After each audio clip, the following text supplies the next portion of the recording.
안녕하세요. 춘화야담입니다. 오늘도 춘화야담을 찾아주셔서 감사합니다. 재밌는 이야기를 시작하기 전에 좋아요와 구독, 알람 설정 부탁드립니다. 감사합니다. 조선 영조 때의 일이었습니다. 경상도 안동 북쪽 깊은 산골에 자리한 작은 마을 청송리. 마을 한가운데는 고색 창연한 양반집 하나가 자리하고 있었습니다. 또 겨울이 오는구나. 규방에 홀로 앉아있던 이씨 부인은 창밖으로 내리는 첫눈을 바라보며 깊은 한숨을 내쉬었습니다.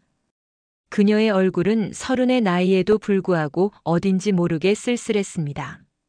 이씨 부인은 3년 전 당시 이 마을의 양반 노릇을 하던 권 판서의 아들과 혼인했지만 신행 첫날 밤 남편이 갑작스런 병으로 세상을 떠나는 비극을 맞았습니다. 아이고, 제 팔자가 이리 험하단 말입니까? 그날 이후 이씨 부인은 미망인의 신세로 시댁에서 지내왔습니다. 시아버지 권 판서는 벼슬에서 물러나 한양에 살고 있었고 시어머니마저 남편을 따라 세상을 떠난 지 오래였습니다. 집안에는 노비 몇과 일꾼 몇만이 남아 넓은 집을 지키고 있었습니다. 늦가을에 찬바람이 창문을 덜컹거렸습니다. 이씨 부인은 무릎 위에 놓인 자수를 이어갔습니다. 홀로 밤을 보내는 것이 익숙해졌지만 오늘따라 쓸쓸함이 더 깊게 밀려왔습니다. 마님, 식사 준비가 다 되었습니다. 방문 밖에서 계집종 댕이의 목소리가 들렸습니다. 그래, 나가지 않을 테니 방으로 들여오너라. 네, 마님. 이씨 부인은 자리에서 일어나 거울 앞에 섰습니다. 30의 나이에도 여전히 고운 얼굴이었습니다. 하지만 그 얼굴에는 생기라고는 찾아볼 수 없었습니다. 마치 겨울 연못에 갇힌 물고기처럼 차가운 눈빛이 거울에 비쳤습니다. 한동안 자신의 모습을 바라보던 이씨 부인은 한숨을 내쉬며 거울에서 눈길을 돌렸습니다. 방문이 열리고 댕이가 식사상을 들고 들어왔습니다. 마님, 오늘은 특별히 더덕구이를 준비했습니다. 새참에 영길이가 산에서 캐온 것이라 아주 싱싱합니다. 영길이? 네, 지난달 새로 들어온 머슴입니다. 마님께서 한 번도 보신 적이 없으실 테지요. 산일과 나무일을 주로 하고 있습니다. 이씨 부인은 무심히 고개를 끄덕였습니다. 이 집 머슴들의 이름조차 제대로 알지 못했습니다. 그녀는 홀로 규방에 틀어박혀 바깥 일에는 관심을 두지 않았습니다. 벌써 첫눈이 내렸는데 장작은 충분히 준비되었느냐? 네, 마님. 영길이가 열심히 해서 예년보다 더 많이 마련했습니다. 한양에 계신 어르신께서 곧 내려오신다 하셨으니 잘 되었습니다.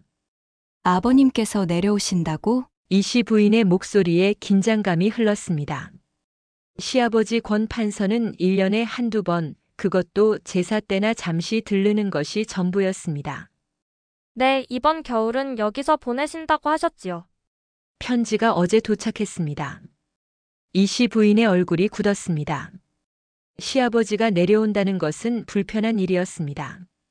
남편이 죽은 후 권 판서는 이씨 부인에게 재가를 권했었습니다. 하지만 이씨 부인은 굳게 거절했고 그 일로 두 사람 사이에는 불편한 기류가 형성되었습니다. 그래, 알았다. 이제 나가 보거라. 댕이가 나간 뒤 이씨 부인은 식욕이 사라져 밥상을 밀어놓았습니다. 창밖으로 눈이 더욱 굵어졌습니다. 뒷산에서 차가운 바람이 몰아쳐 처마 끝에 고드름을 울렸습니다. 영길아, 이 나무들을 패서 안채로 옮겨라. 오늘 밤은 더 추워질 것 같으니 마님 방에도 화로를 더 채워야겠다. 노비 삼돌이의 명에 영길은 묵묵히 도끼를 들었습니다. 그의 나이 25, 얼굴은 햇볕에 그을려 거무스름했지만 눈매는 유달리 선이 고왔습니다. 시골에서 태어나 어려서부터 농사일과 산일을 해온 덕에 체격은 건장했습니다.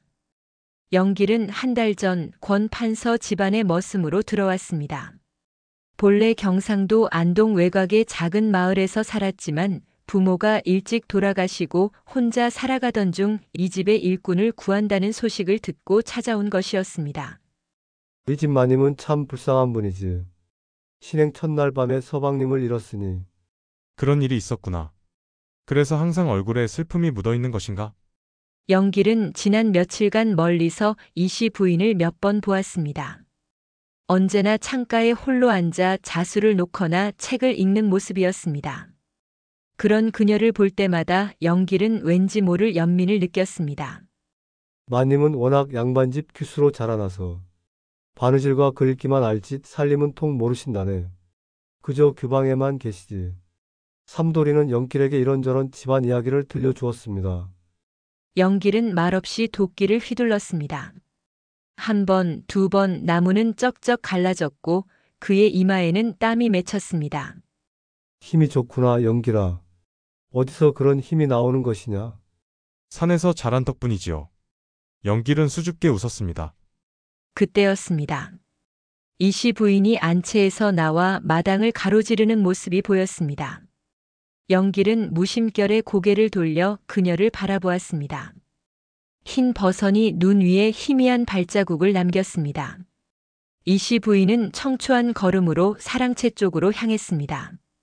검은 치마 위로 옥색 저고리가 바람에 살짝 흔들렸습니다. 마님 눈이 오는데 어디 가십니까? 댕이가 급히 뛰어나와 물었습니다. 사랑채에 있는 고서를 가져오려고 한다. 아버님께서 오시기 전에 정리해 놓아야지. 제가 가져다 드리겠습니다. 아니다. 내가 직접 가야 어떤 책인지 알지. 이씨 부인의 목소리는 차분했지만 단호했습니다. 영길은 무의식적으로 도끼질을 멈추고 그녀를 바라보았습니다. 눈발 속에 선 이씨 부인의 모습이 마치 한 폭의 그림 같았습니다. 이씨 부인이 사랑채로 들어가자 영길은 다시 도끼를 들었습니다. 하지만 그의 마음속에는 방금 본 이씨 부인의 모습이 맴돌았습니다. 한 달 동안 멀리서만 보았던 마님을 이렇게 가까이서 본 것은 처음이었습니다. 얼마 후 이씨 부인이 책 몇 권을 품에 안고 사랑채에서 나왔습니다. 그때 갑자기 바람이 거세게 불어 이씨 부인의 발걸음이 흔들렸습니다. 책 한 권이 그녀의 손에서 미끄러져 눈 위로 떨어졌습니다. 아이고, 영길은 즉시 도끼를 내려놓고 달려갔습니다. 이씨 부인이 몸을 숙여 책을 줍기 전에 영길이 먼저 책을 들어 올렸습니다. 마님, 여기 있습니다. 영길이 공손히 책을 내밀었습니다. 이씨 부인은 처음으로 영길의 얼굴을 마주 보았습니다. 그 순간 이씨 부인의 눈동자가 살짝 흔들렸습니다. 영길의 눈빛이 유달리 맑고 진실했기 때문이었습니다. 고맙다. 이씨 부인은 짧게 인사하고 책을 받아들었습니다. 영길은 공손히 절을 했습니다. 두 사람의 손이 책 위에서 잠시 스쳤고 이씨 부인은 무언가 이상한 감정을 느꼈습니다.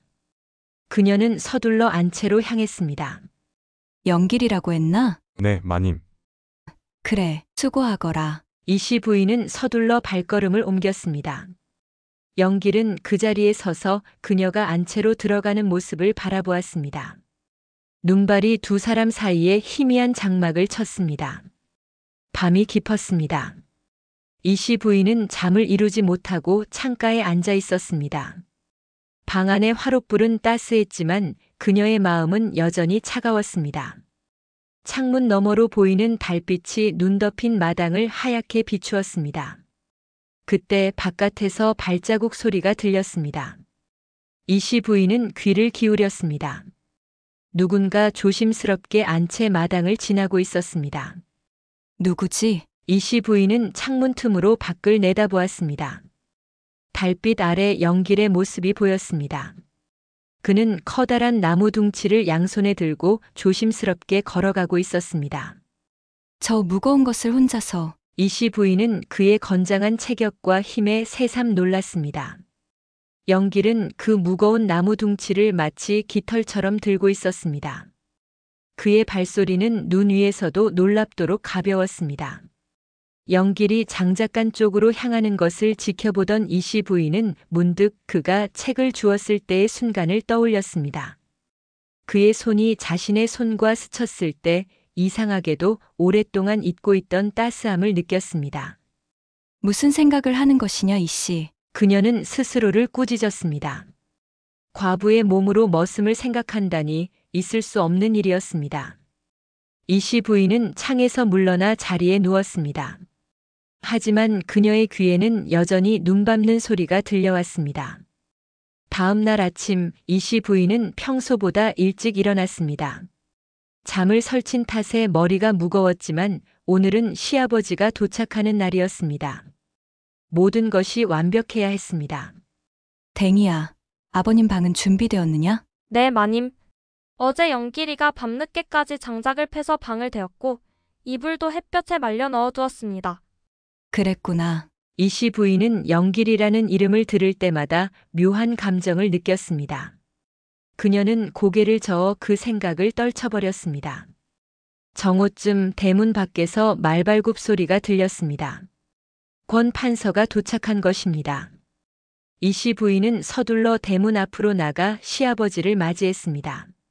아버님, 안녕히 오셨습니까? 권 판서는 말에서 내리며 며느리를 바라보았습니다. 그의 눈빛에는 연민과 안타까움이 섞여 있었습니다. 그래, 잘 있었느냐?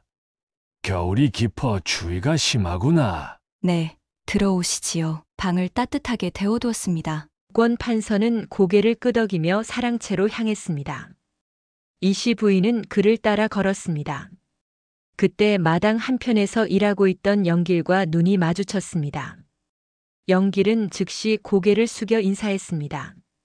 이씨 부인은 무심히 고개를 끄덕이고 지나갔습니다. 저기 새로운 머슴인가? 권 판서가 물었습니다. 네, 지난달에 들어온 영길이라는 자입니다. 힘이 좋아 보이는구나. 요즘 머슴 구하기가 쉽지 않은데 잘 되었다. 이씨 부인은 시아버지의 말에 그저 고개만 끄덕였습니다. 사랑채에 도착한 권 판서는 짐을 풀고 잠시 쉬었다가 이씨 부인을 불렀습니다. 이해야 입으로 하기 어려운 이야기지만 내 나이가 벌써 30이 되었구나. 이씨 부인은 긴장했습니다. 언제나 이렇게 시작해서 제가 이야기로 흘러가곤 했습니다.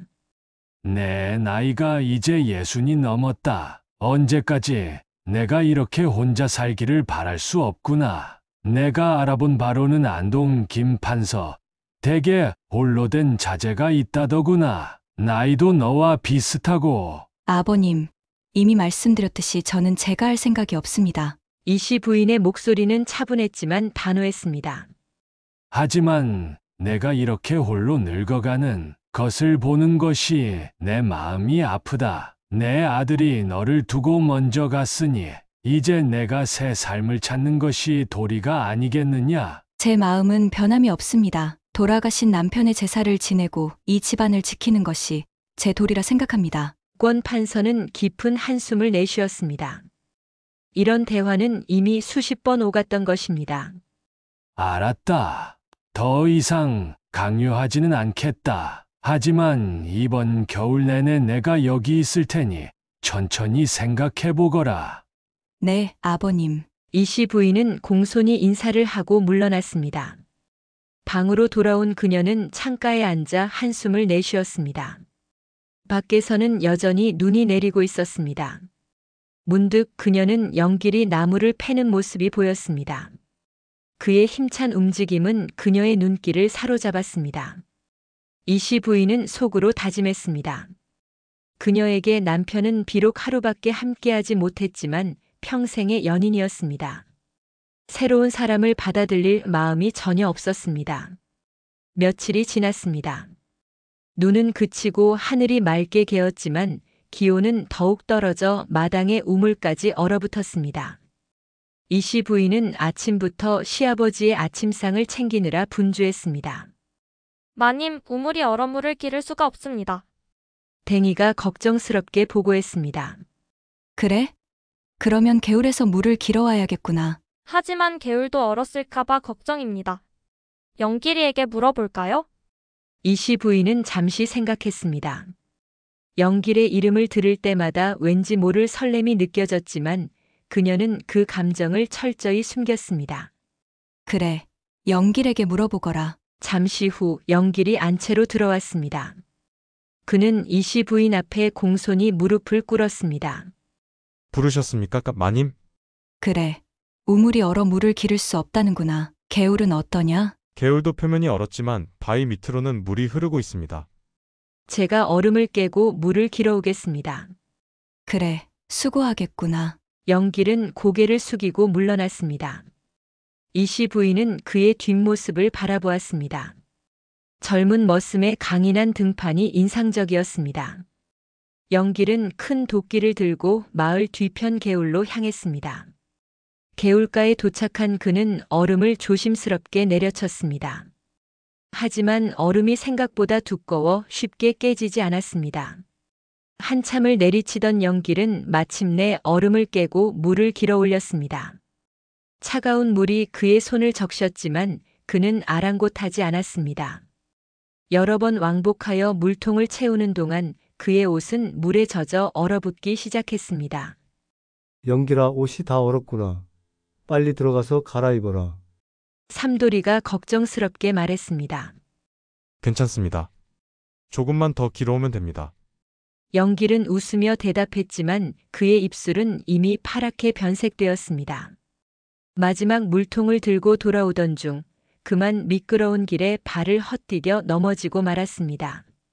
물통이 쏟아지고 영길은 얼음판 위에 쓰러졌습니다. 아이고, 영길이가 다쳤다. 댕이의 외침에 이씨 부인이 방에서 뛰어나왔습니다. 마당에는 영길이 쓰러져 있었고 그의 발목은 이상하게 뒤틀려 있었습니다. 어서 사랑채로 데려가거라. 아버님께 말씀드리고 의원을 불러야겠다. 이씨 부인의 지시에 일꾼들이 영길을 부축해 사랑채 끝방으로 데려갔습니다. 이씨 부인은 서둘러 시아버지께 상황을 보고했습니다.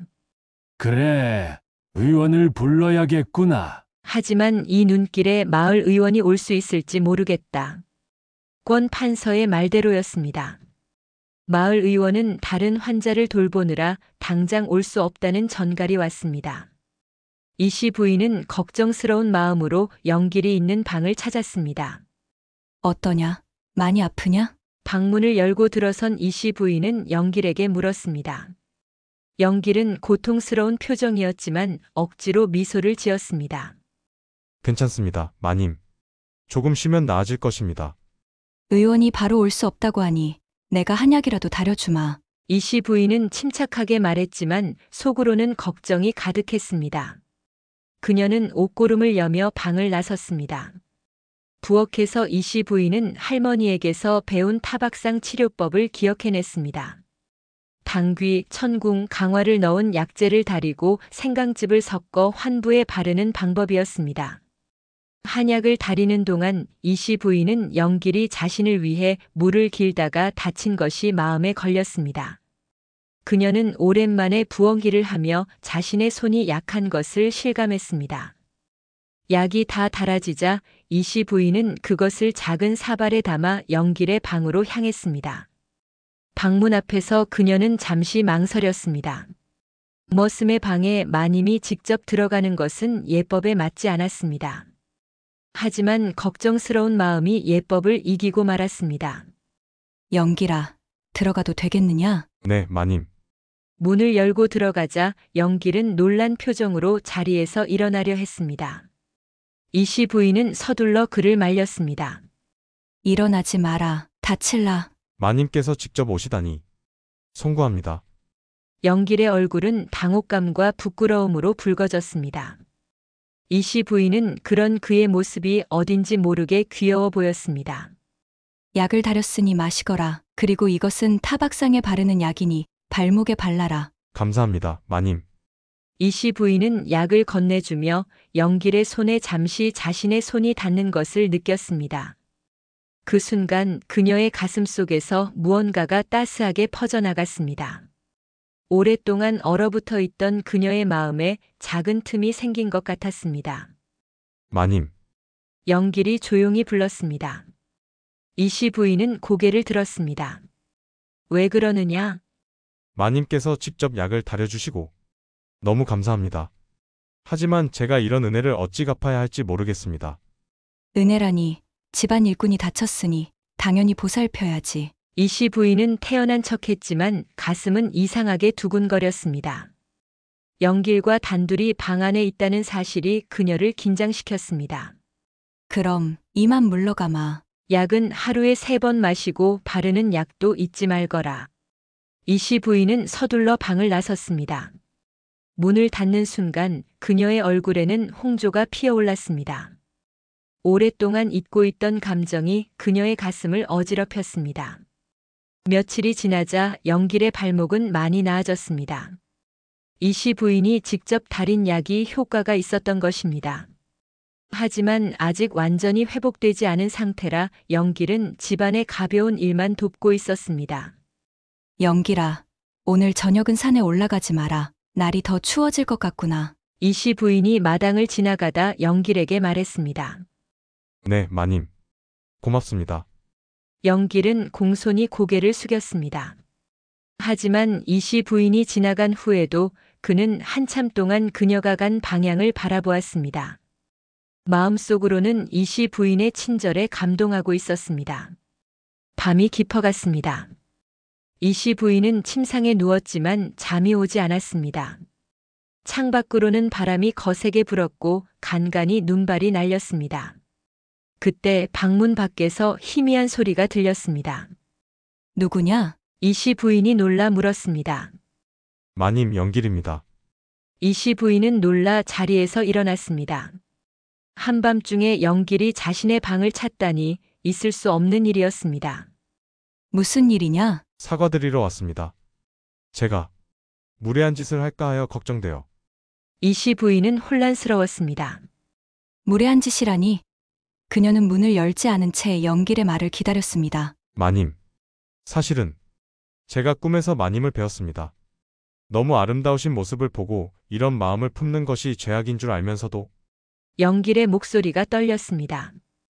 이씨 부인은 가슴이 쿵쾅거리는 것을 느꼈습니다. 그녀도 사실 영길을 꿈에서 본 적이 있었습니다. 하지만 그것은 결코 입 밖에 낼 수 없는 비밀이었습니다. 영길아, 돌아가거라. 내일 아침에 이야기하자. 하지만 마님, 제 마음을 전하지 않으면 죽을 것만 같습니다. 이씨 부인은 문 앞에 서서 갈등했습니다. 그녀의 이성은 문을 열어서는 안 된다고 외쳤지만 가슴은 다른 말을 속삭였습니다. 그때 갑자기 바깥에서 소란스러운 소리가 들렸습니다. 영길의 다급한 발소리가 멀어지고 대신 다른 이의 목소리가 들려왔습니다. 누구냐? 이 밤중에. 권 판서의 목소리였습니다. 이씨 부인은 가슴이 철렁 내려앉았습니다. 시아버지가 영길을 발견한 것입니다. 이씨 부인은 급히 방문을 열고 밖으로 나갔습니다. 마당에는 횃불을 든 권 판서와 고개를 숙인 영길이 서 있었습니다. 아버님, 무슨 일이십니까? 이 머슴이 한밤중에 안채 주변을 배회하고 있더구나. 무슨 뜻인지 묻고 있었다. 권 판서의 목소리는 엄했습니다. 영길은 죄인처럼 고개를 숙이고 있었습니다. 이씨 부인은 당황했습니다. 영길을 두둔하고 싶었지만 그럴 이유를 찾을 수 없었습니다. 제가 마님의 약을 가져다 드리러 왔습니다. 영길이 갑자기 말했습니다. 그의 손에는 작은 약봉지가 들려 있었습니다. 약이 아니. 권 판서가 의심스러운 눈초리로 물었습니다. 네, 마님께서 제 발목을 치료해 주셨기에 저도 마님의 두통에 좋은 약초를 찾아다녔습니다. 늦은 시간에 죄송합니다. 이씨 부인은 영길의 눈빛을 보았습니다. 그의 눈에는 간절한 애원이 담겨 있었습니다. 어젯밤부터 두통이 심하여 영길에게 약을 부탁했었지요. 이씨 부인이 재빨리 말을 이었습니다. 권 판서는 여전히 의심스러운 표정이었지만 그 이상 묻지는 않았습니다. 그렇다면 어서 돌아가거라. 권 판서가 명령했습니다. 영길은 약봉지를 이씨 부인에게 건네고 공손히 인사한 뒤 사랑채 쪽으로 걸어갔습니다. 이씨 부인은 약봉지를 들고 방으로 돌아왔습니다. 방문을 닫고 혼자 남은 이씨 부인은 영길이 준 약봉지를 열어보았습니다. 그 안에는 약초가 아닌 작은 쪽지가 들어 있었습니다. 마님께 감히 이런 마음을 품어 죄송합니다. 하지만 마님을 처음 뵙던 날부터 제 마음은 이미 마님의 것이 되었습니다. 비록 신분의 차이가 있고 제가 감히 올려다볼 수 없는 분이시지만 단 한 번이라도 마님의 마음을 알고 싶습니다. 이씨 부인은 쪽지를 읽고 가슴이 뛰었습니다. 그녀는 당황스러움과 설레임이 뒤섞인 채 밤을 지새웠습니다. 다음 날 아침 이씨 부인은 잠을 설친 탓에 안색이 좋지 않았습니다. 그녀는 영길의 고백을 어떻게 받아들여야 할지 고민에 빠져 있었습니다. 이 애야, 안색이 좋지 않구나. 어디 아픈 것이냐? 아침 식사 자리에서 권 판서가 물었습니다.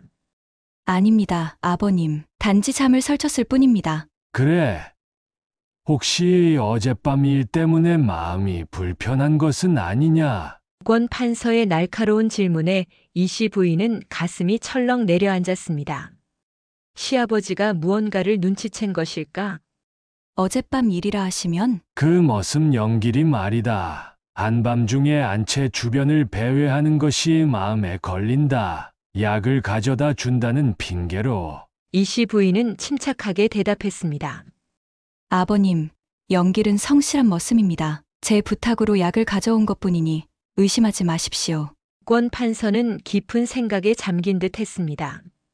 그는 수저를 내려놓고 이씨 부인을 바라보았습니다. 이 애야, 내가 너무 염려하는 것인지도 모르겠구나. 하지만 과부의 몸으로 젊은 머슴과 가까이 하는 것은 좋지 않다. 사람들의 입방아에 오르내릴 수 있단다. 이씨 부인은 얼굴이 화끈거렸습니다. 시아버지의 말이 너무나 정확했기 때문입니다.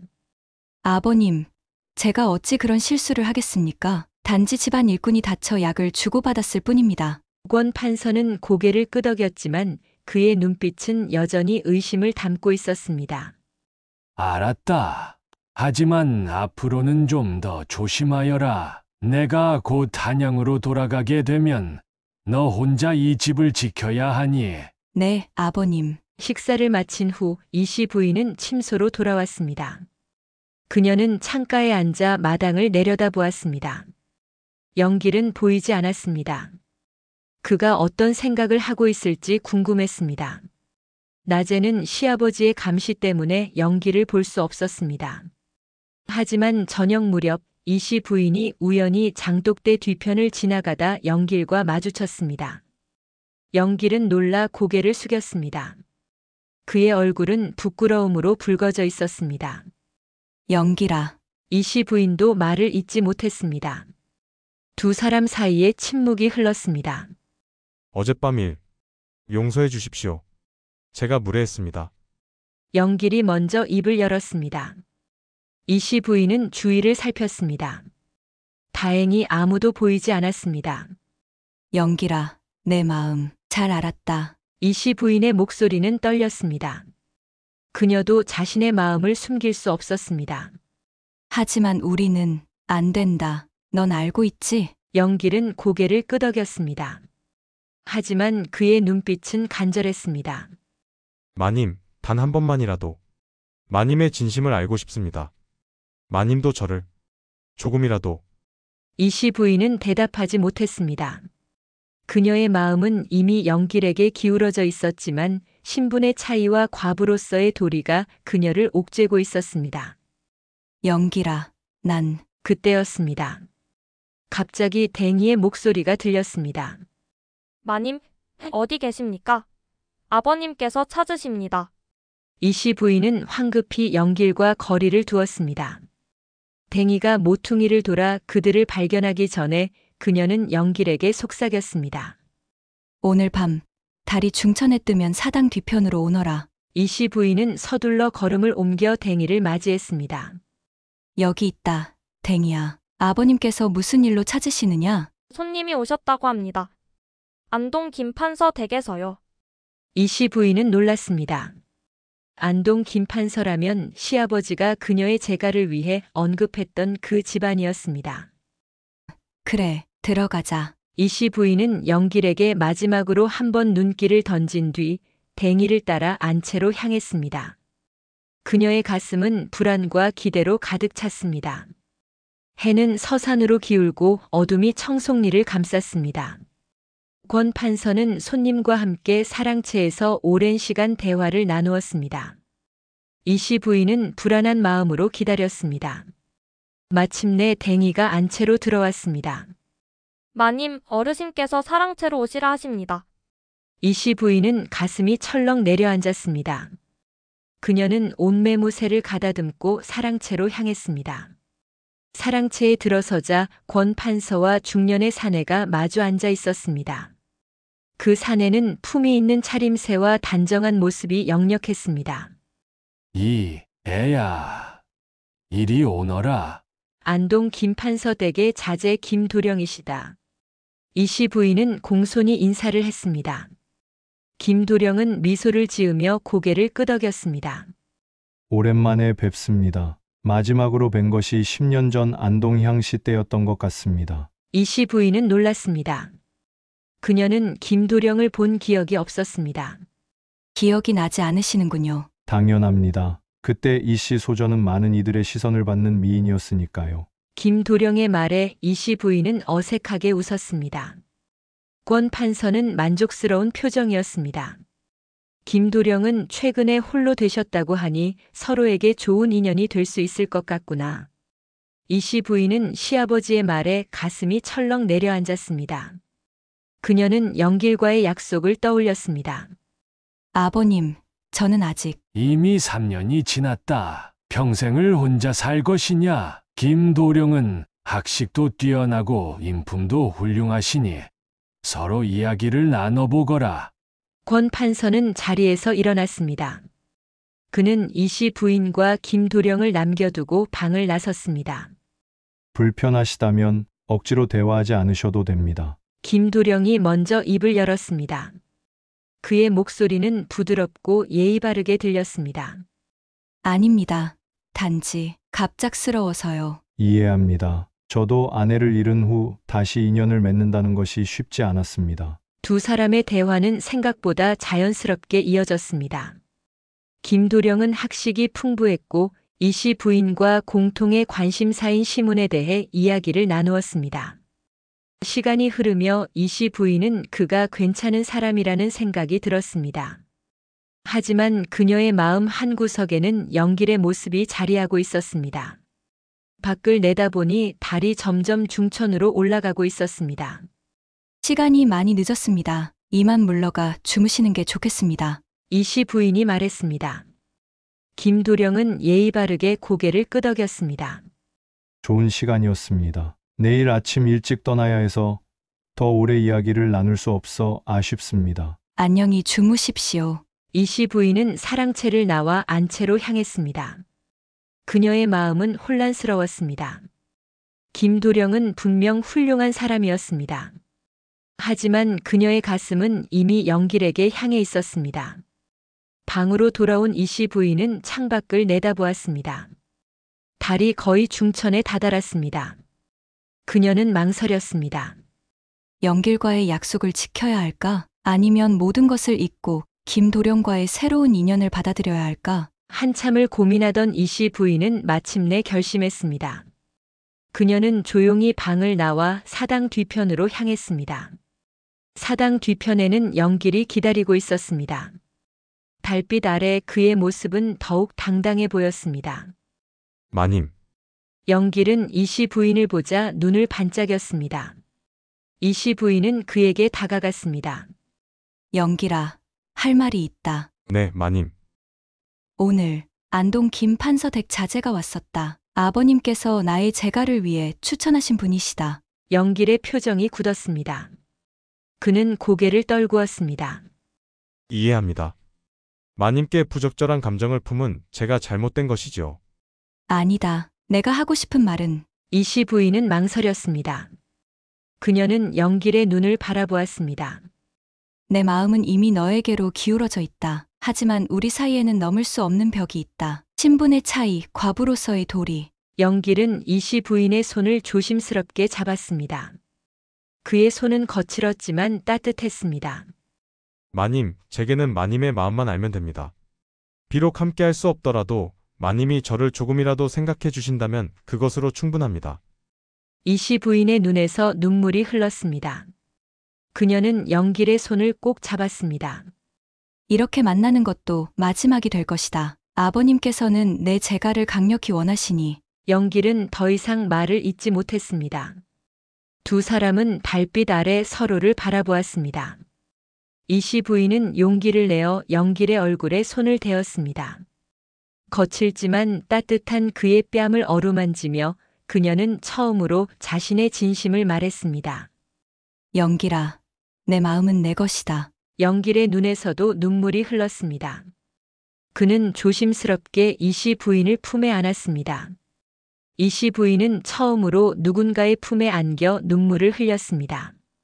신행 첫날 밤 남편을 잃은 후 3년 동안 얼어붙은 그녀의 마음이 영길의 품에서 녹아내렸습니다.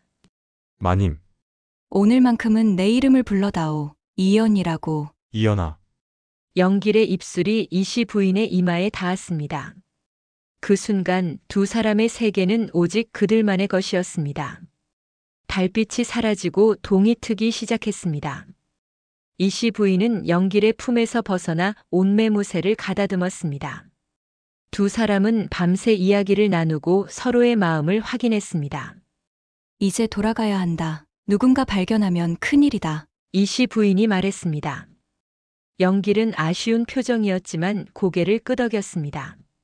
마님. 아니, 이연아. 우리가 함께 할 수 있는 방법은 없을까? 지금으로서는 어렵다. 하지만 언젠가는. 이씨 부인은 말을 마치지 못했습니다. 그때 갑자기 사당 뒤편에서 소리가 들렸습니다. 거기 누구냐? 권 판서의 목소리였습니다. 이씨 부인과 영길은 얼음처럼 굳었습니다. 이게 무슨 일이냐? 권 판서가 다가왔습니다. 그의 얼굴은 분노로 일그러져 있었습니다. 아버님, 내가 어찌 머슴과 이런 패륜을 저지를 수 있느냐? 권 판서는 영길을 향해 고함쳤습니다. 내 이놈, 감히 주인 마님을 유혹하다니 당장 잡아들이라. 그의 외침에 사랑채에서 하인들이 달려왔습니다. 영길은 이씨 부인 앞을 가로막으며 고개를 숙였습니다. 이씨 부인이 나서려 했지만 영길은 그녀를 말렸습니다. 마님, 제발 물러서 계십시오. 모든 것이 제 잘못입니다. 하인들이 영길을 붙잡았습니다. 권 판서는 분노에 차외쳤습니다. 이놈을 당장 포도청에 넘기겠다. 양반집 과부를 유혹한 죄는 사형감이다. 이씨 부인은 영길이 끌려가는 모습을 보며 절망했습니다. 그녀는 권 판서 앞에 무릎을 꿇었습니다. 아버님, 제발 용서해 주십시오. 모든 것이 제 잘못입니다. 영길이는 무고합니다. 내가 무슨 소리를 하느냐? 정신이 나간 것이냐? 권 판서는 경로했습니다. 그는 이씨 부인의 팔을 잡아 끌며 안채로 향했습니다. 내 체면을 생각해라. 이런 일이 소문이 나면 우리 가문의 명예는 어떻게 되겠느냐? 이씨 부인은 눈물을 흘리며 끌려갔습니다. 그녀는 마지막으로 영길을 바라보았습니다. 영길의 눈에도 눈물이 가득했습니다. 안채로 돌아온 이씨 부인은 권 판서의 질책을 들어야 했습니다. 이 애야, 넌 어쩌다 이런 실수를 저질렀느냐? 머슴과 어찌 이런 일이 가능하단 말이냐? 아버님, 제 마음을 어찌할 수 없었습니다. 영길은 저의 얼어붙은 마음을 녹여준 유일한 사람입니다. 권 판서는 깊은 한숨을 내쉬었습니다. 이미 일이 이렇게 되었으니 내가 영기를 멀리 보내겠다. 포도청에 넘기지는 않겠다. 하지만 너는 내일 당장 김도령과 혼인을 약속하거라. 아버님, 이것이 우리 가문의 명예를 지키는 유일한 방법이다. 내가 머슴과 연을 맺었다는 소문이 나기 전에 제가 해야 한다. 이씨 부인은 무릎을 꿇고 애원했습니다. 아버님, 제발 영기를 해치지 마십시오. 제가 무슨 일이든 하겠습니다. 권 판서는 잠시 침묵했습니다. 그의 표정에서 분노가 조금씩 가라앉는 것이 보였습니다. 내 손자와 같은 내가 이런 고통을 겪는 모습을 보고 싶지 않구나. 그녀의 눈물이 방바닥에 떨어졌습니다. 이제 쉬거라. 내일 김도령과의 약혼을 준비해야 한다. 권 판서가 방을 나간 후 이씨 부인은 침상에 쓰러져 흐느꼈습니다. 그녀의 짧은 행복은 이렇게 끝나는 것인가? 그날 밤 이씨 부인은 영길이 어디에 있는지 어떻게 지내는지 알 수 없어 가슴이 아팠습니다. 그녀는 밤새 잠을 이루지 못하고 영길과의 짧은 추억을 떠올리며 눈물을 흘렸습니다. 아침이 밝자 이씨 부인은 댕이를 불렀습니다. 댕이야, 영길이 어디 있는지 알고 있니? 댕이는 불안한 표정으로 고개를 저었습니다. 어젯밤에 어르신께서 포졸들에게 명하셔서 영길이를 끌고 갔다고 합니다. 아마도 지금쯤이면 이미 멀리 떠났을 거예요. 이씨 부인의 가슴이 무너져 내렸습니다. 영길을 다시는 볼 수 없다는 생각에 숨이 막혔습니다. 마님, 김도령께서 사랑채에서 기다리고 계십니다. 어르신께서 함께 이야기를 나누라 하셨습니다. 이씨 부인은 깊은 숨을 내쉬었습니다. 이제 그녀에게는 선택의 여지가 없었습니다. 영길을 위해서라도 그녀는 시아버지의 명을 따라야 했습니다. 이씨 부인은 거울 앞에 앉아 자신의 모습을 바라보았습니다. 그녀의 눈은 붉게 부어 있었고 얼굴은 창백했습니다. 하지만 그녀는 강해져야 했습니다. 영길을 위해서라도 그녀는 이 상황을 견뎌내야 했습니다. 이제 그녀의 마음은 영길과 함께 멀리 떠났지만 그녀의 몸은 이곳에 남아 주어진 의무를 다해야 했습니다. 이씨 부인은 온매무새를 가다듬고 사랑채로 향했습니다. 김도령과의 만남은 그녀의 새로운 삶의 시작이었습니다. 하지만 그녀의 마음속에는 영길만이 있었습니다. 사랑채에 들어서자 김도령이 공손히 일어나 이씨 부인을 맞이했습니다. 이씨 부인은 형식적인 인사를 건넸습니다. 권 판서는 그들을 바라보며 만족스러운 표정을 지었습니다. 이제 두 분이 서로 마음을 나누어 보시게. 내달 보름에 혼례를 올리도록 하겠네. 권 판서가 말했습니다. 이씨 부인은 무거운 마음으로 고개를 숙였습니다. 권 판서는 자리에서 일어나 방을 나섰습니다. 두 사람만 남자 김도령이 조심스럽게 입을 열었습니다. 안색이 좋지 않으십니다. 많이 괴로우신 것 같습니다. 이씨 부인은 답하지 않았습니다. 김도령은 한참을 바라보다 깊은 한숨을 내쉬었습니다. 혹시 어제 일로 마음이 무거우신 것입니까? 이씨 부인은 놀라 고개를 들었습니다. 김도령은 눈빛으로 모든 것을 이해하고 있는 듯 했습니다. 저는 어제 늦게 도착해서 모든 상황을 다 보았습니다. 그 젊은 머슴과 마님의 만남을. 이씨 부인의 얼굴이 창백해졌습니다. 그녀는 떨리는 목소리로 물었습니다. 아버님께 말씀하셨습니까? 김도령은 고개를 저었습니다. 아닙니다. 그런 일은 하지 않았습니다. 사실 저도 비슷한 경험이 있었기에 마님의 마음을 이해합니다. 이씨 부인은 말없이 그를 바라보았습니다. 김도령은 잠시 회상에 잠긴 듯 먼 곳을 응시했습니다. 제 아내가 세상을 떠나기 전 저도 신분이 맞지 않는 사랑을 한 적이 있었습니다. 하지만 가문의 기대에 따라 다른 사람과 혼인했지요. 김도령의 고백에 이씨 부인은 놀랐습니다. 그의 눈빛에서 진심을 느낄 수 있었습니다. 저는 마님을 강요하고 싶지 않습니다. 하지만 지금 상황에서는 우리 모두가 현실을 받아들여야 할 것 같습니다. 이씨 부인은 천천히 고개를 끄덕였습니다. 그녀는 김도령의 마음을 느낄 수 있었습니다. 그도 자신처럼 가문의 의무 때문에 자신의 마음을 억누르며 살아온 사람이었습니다. 어제 그 머슴은 어디로 보내졌는지 아십니까? 이씨 부인이 조심스럽게 물었습니다. 김도령은 잠시 생각하더니 대답했습니다. 제주도로 끌려갔다고 들었습니다. 포도청 관리들이 그를 데리고 갔다고 합니다. 이씨 부인의 눈에 눈물이 맺혔습니다. 제주도라면 그곳은 너무나 멀었습니다. 그녀는 영길을 다시 볼 수 없을 것입니다. 마님, 한 가지 제안을 드려도 될까요? 김도령이 갑자기 말했습니다. 이씨 부인은 그를 바라보았습니다. 우리가 혼인을 하게 된다면 저는 마님을 존중하겠습니다. 부부의 의무를 강요하지 않고 그저 친구이자 동반자로서 살아갈 수 있습니다. 이씨 부인은 놀라움을 감추지 못했습니다. 김도령의 배려심에 감동했습니다. 왜 그렇게 하시려는 것입니까? 저 역시 마음에 품은 사람이 있기 때문입니다. 하지만 가문의 명예와 체면 때문에 그 사람과 함께할 수 없지요. 김도령의 솔직한 고백에 이씨 부인은 마음이 조금 가벼워졌습니다. 그녀는 처음으로 진심 어린 미소를 지었습니다. 고맙습니다. 정말 고맙습니다. 그날 저녁 이씨 부인은 방으로 돌아와 창밖을 바라보았습니다. 달이 구름에 가려 어둠이 깊었습니다. 그녀는 제주도로 끌려간 영기를 생각하며 한숨을 내쉬었습니다. 영기라, 내가 무사하기만을 바란다. 다음 날 아침 이씨 부인이 마당을 지나고 있을 때 댕이가 급히 다가왔습니다. 마님, 큰일 났습니다. 이씨 부인은 놀라 댕이를 바라보았습니다. 무슨 일이냐? 영길이가 제주도로 가는 길에 도망쳤다고 합니다. 포도청에서 사람들이 찾으러 다닌다고 합니다.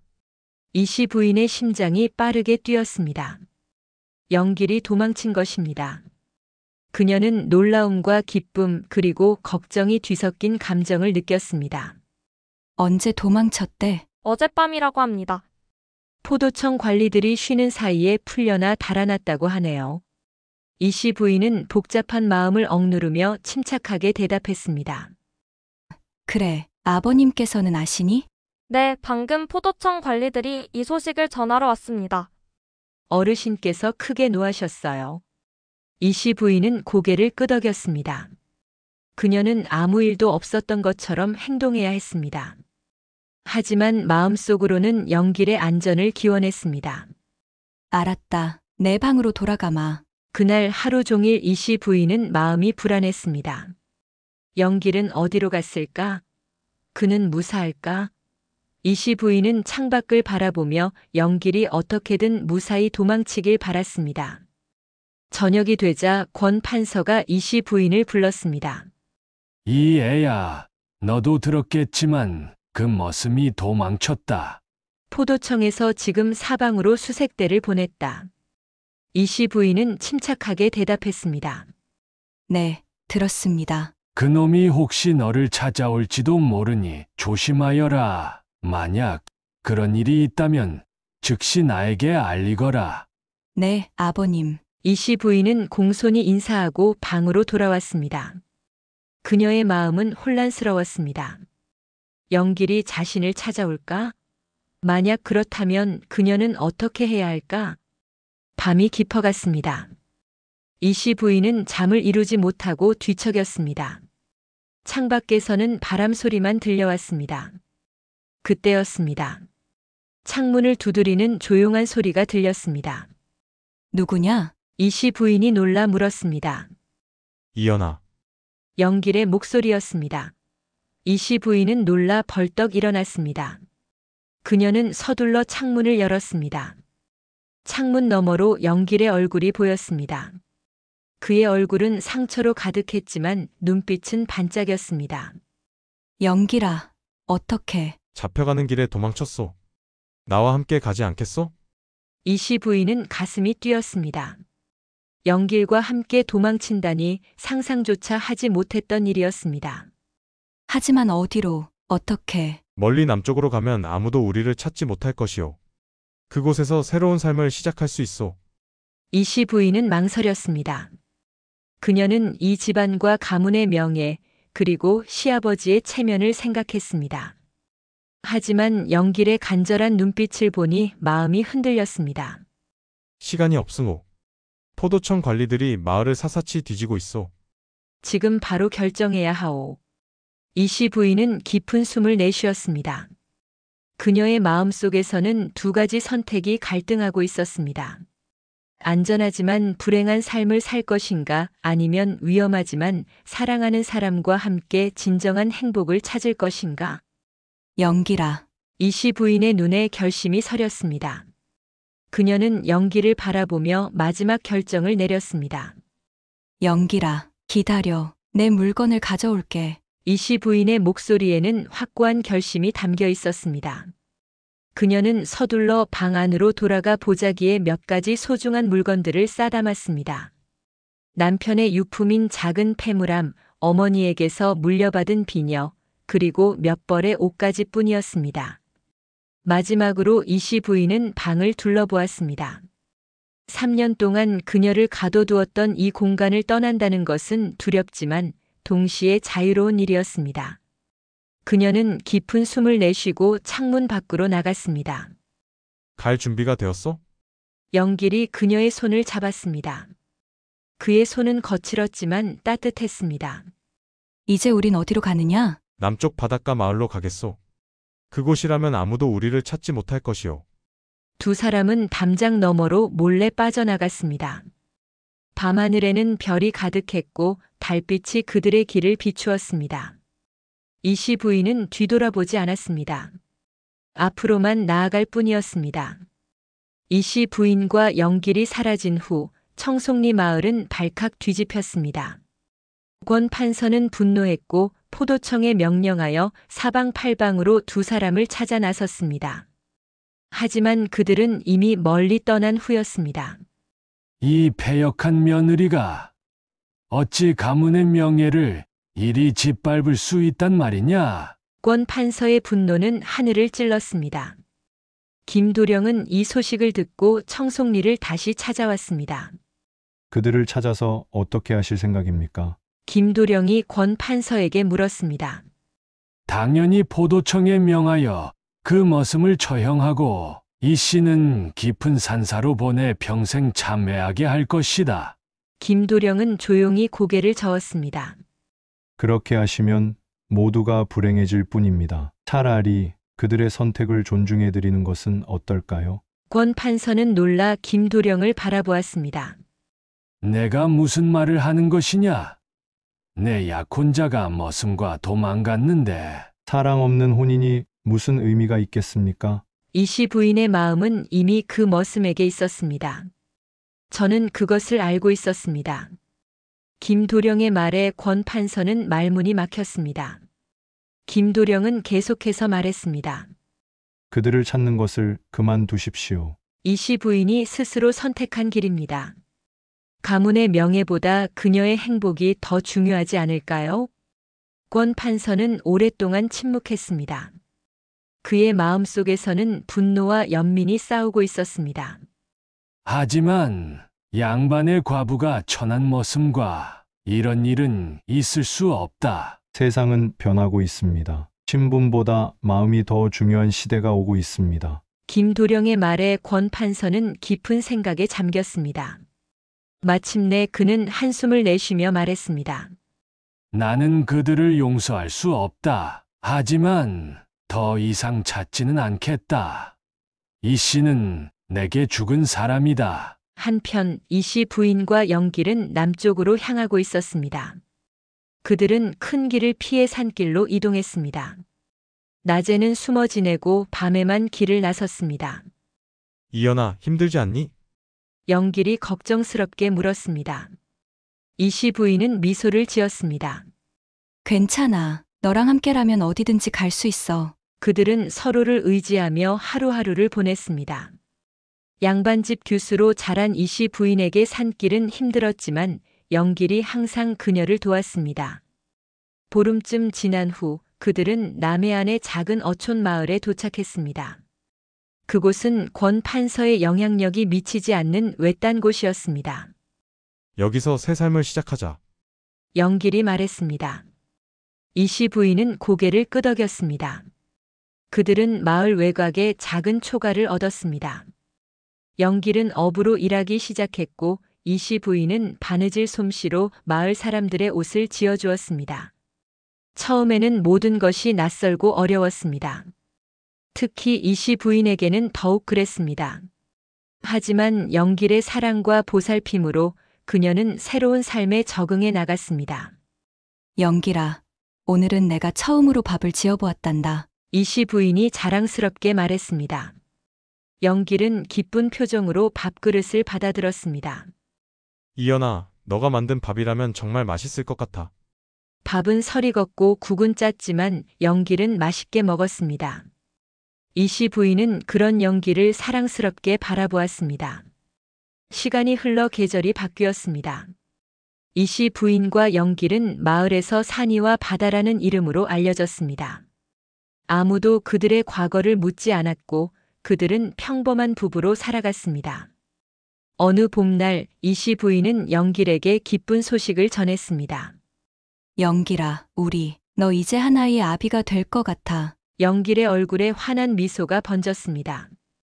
그는 이씨 부인을 조심스럽게 안아들었습니다. 이연아, 정말이에요? 내가 아버지가 된다고?